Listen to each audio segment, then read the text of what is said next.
We're about to dive into one of the most powerful and, frankly, tragic stories in all of human history. It's the story of the Palawa people of Tasmania, a story of unbelievable wisdom and a truly sustainable way of life that was shattered by a collapse so fast and so total, it's hard to even comprehend. To really get this, you have to think on a totally different timescale. I'm not talking about centuries. I'm talking about millennia. For 40,000 years, that's 1,600 generations, one after another, where a human culture thrived on the island of Tasmania. For the last 12,000 of those years, they were completely isolated, surviving the last ice age and becoming the southernmost people on the entire planet. And that leads us to the big, haunting question that's at the core of all of this. How on earth could a society that perfected the art of living in balance with their world for an almost unimaginable stretch of time be so completely wiped out in less than a single person's lifetime? Okay, let's get into it. So first things first, we have to completely reset our idea of what sophisticated or advanced even means. European settlers looked at the Palawa and saw primitive, but that was just a catastrophic failure of their own imagination. What the Palawa really had was a technology of pure knowledge, one that was perfectly tuned to their world. Okay, this is absolutely brilliant. It forces us to completely rethink what technology is. The Palawa didn't need layers of clothing to survive the cold, damp Tasmanian climate. Why? Because they developed their own form of biotechnology, a skin coating made of animal fat and ochre that was like a multi-tool. It was insulation, it was sunscreen, and it was a natural antiseptic for cuts. And get this, it worked so well that when Europeans later forced them into wool clothes, the damp fabric actually trapped moisture and led to deadly outbreaks of pneumonia. Their primitive solution was actually far superior. But their most powerful tool wasn't something physical at all. It was this deep, generational, ecological knowledge. They practiced something we now call fire stick farming. For over 40,000 years, they used these carefully controlled burns to meticulously shape the entire landscape. They would clear out the undergrowth to create these beautiful, open grasslands. Now, this wasn't destruction. It was large-scale cultivation. It spurred new growth, which in turn attracted kangaroos and wallabies. They were, in effect, farming the very animals they needed to survive. And the result of all this incredible efficiency? Well, they were what anthropologists call the original affluent society. The amount of time they actually had to spend on getting food, hunting, gathering, maintaining their world, was only about 20 hours a week. Just think about your work week compared to that. This left them with an enormous amount of time for leisure, for art, for community, for telling stories, and for singing. Their wealth wasn't in stuff, it was in time. So you can see this stark contrast in their whole operating system.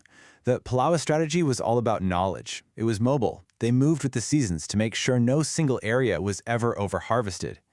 The settler strategy, on the other hand, was based on intense resource extraction, hoarding, farming that wrecked the soil, and this really fragile reliance on material goods. One system proved itself sustainable for 40,000 years. The other triggered total collapse in less than 70. And then, in 1803, these two worlds just smashed into each other. The arrival of the British settlers wasn't a meeting of cultures. It was the beginning of what can only be called the Great Severing, the catastrophic, violent rupture of that 40,000-year chain of existence. I mean, just look at this timeline. The scale of it is almost impossible to process. You have tens of thousands of years of stability, and then boom, 1803, the British arrive. Within 30 years, nearly every Palawa person on the main island is either dead or in exile. By 1847, there are only 47 survivors recorded, from a population that was once as high as 7,000.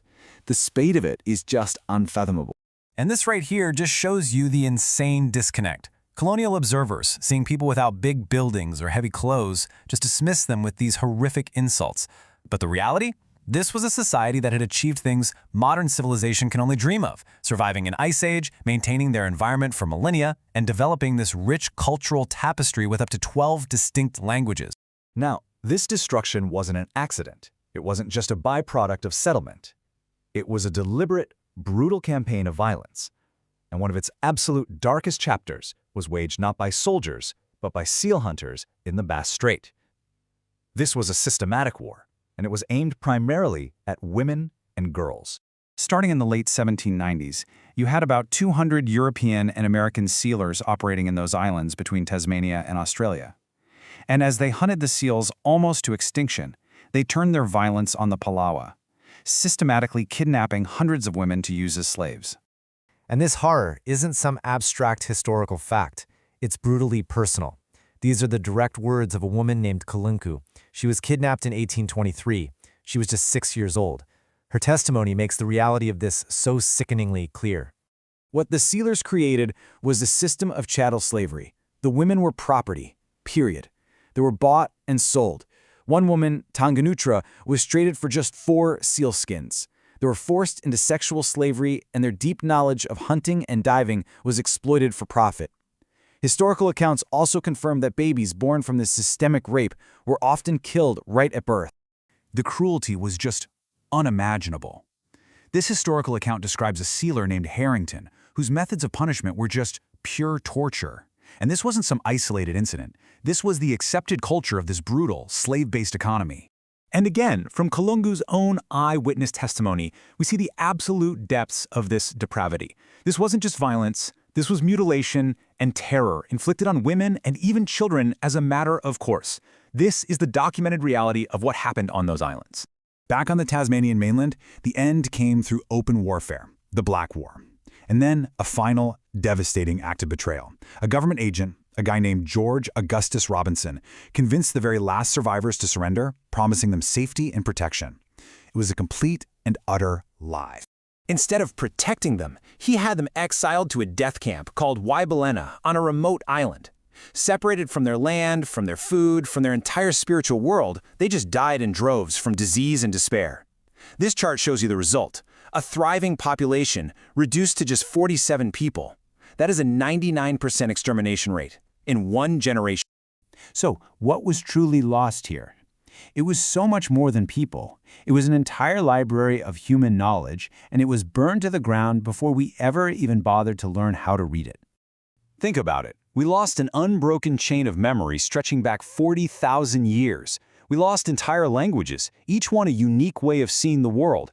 We lost humanity's most successful long-term case study in how to live sustainably. The very knowledge our modern world is now desperately trying to rediscover as we face our own ecological crisis. But the story does not end with total erasure. This is so important.